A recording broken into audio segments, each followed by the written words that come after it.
crazy cop. I'll show the phone around so they can see where I am. He's sitting little muggers every day, got a line. Alright. Teary now thinking about Your vacuum cleaner. Today, he has something to shake him out. She's waiting for all the crumbs underneath you. Yeah, she's waiting for you to sit up so she can eat all the stuffing. His truck.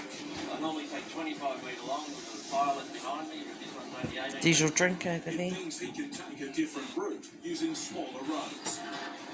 It should save time, but this may have been a miscalculation. We're feeling the bumpy here, the load also feels it. Oh, she's had chips. Look now, she's eating the chocolate off your pants. He can't afford to lose time. She's trying to eat all the chocolate off his pants, eh? What he does.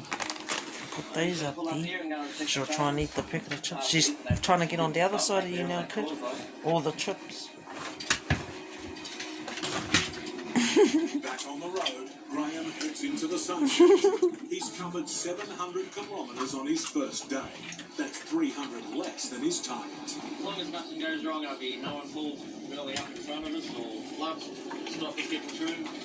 We should make that deadline. He'll spend the night in his truck and try and make it up tomorrow. Hop on your bed, kid. Next morning, it's a new day, but the same old roads. Just on these roads here, how bad they are corrugated. Even though they're major highways in full picture, which today some of the bridges I went over doing 60 because it just throws the truck and the load and lay around. It's always good to check on your load to make sure that your restraint and everything is holding up through all of this.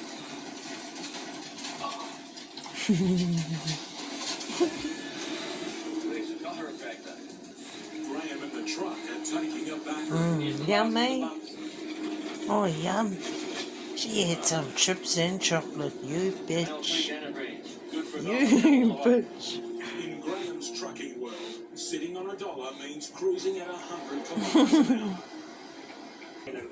an hour. She's cleaning her puppy's mess. The bumps have taken their toll. There's nothing.